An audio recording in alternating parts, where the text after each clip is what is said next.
को powered by Vimal. Vimal बोलो जुबा केसरी. नारायण राणे यांनी आता एक पत्रकार परिषद घेतली कुडाळमध्ये. त्यामध्ये त्यांनी सांगितलं की मी कोकणातून शिवसेना संपवलेली आहे, 5 जिल्ह्यातून शिवसेना गायब केली आहे. शिवसेनेला संपवणारी औलाद अद्यापही जन्माला यायची आहे.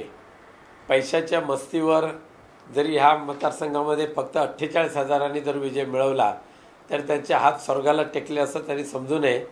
एवढं होतं तर नरेंद्र मोदी साहेबांनी ओळखले ह्यांची नेमकी अवकात काय आहे ते, म्हणून मंत्रिमंडळाने ते स्थान पण दिलेलं नाही. त्यामुळे शिवसेना संपवण्याची भाषा करणाऱ्यांनाच राजकारणातून संपवण्याची ताकद शिवसैनिकांमध्ये आहे. आडवे आले तर पाय देऊन पुढे जाऊ असं उद्धव ठाकरेंनी एक वक्तव्य केलं होतं. त्यावर बोलताना नारायण राणे म्हणतात मी तर त्यांचा पायच बाजूला केला. बकवासगिरीला फार आम्ही किंमत देत नाही आहे.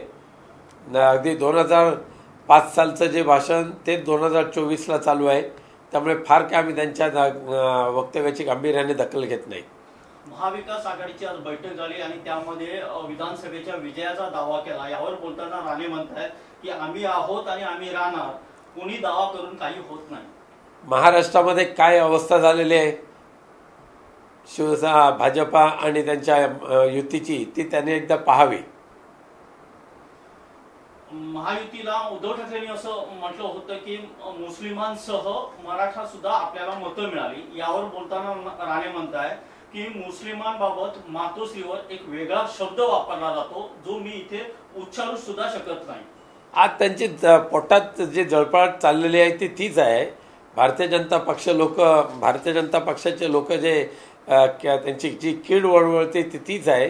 या देशाचं संविधानाच्या रक्षणासाठी देशातील हिंदू असतील, तेवढ्याच संख्येने मुस्लिम, तेवढ्याच संख्येने ख्रिश्चन, तेवढ्याच संख्येने बौद्ध समाज ज्या एकजुटीने उभा राहिला आहे आणि नरेंद्र मोदींना 240वर थांबवलेलं आहे आणि इंडिया आघाडीचा जो घोडा पुढे सरकवण्याचं काम केलेलं आहे त्याच्यामुळे त्यांची ही आता वळवळ बाहेर यायला लागलेली आहे.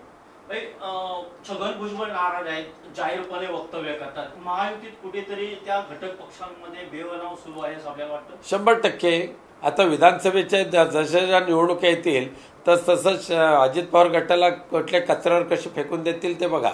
आणि शिंदे गटाची सुद्धा फार दयनीय अवस्था होईल. मराठा समाजाची मतं विरोधात जाईल अशा भीतीमुळे दिल्लीतून ठरूनही मला तिकीट दिलं नसेल असं भुजबळांनी म्हटलंय. मला फार त्यांच्यावर काय भाष्य करायचं नाही. को पावर्ड बाय विमल. विमल बोलो जुबा केसरी.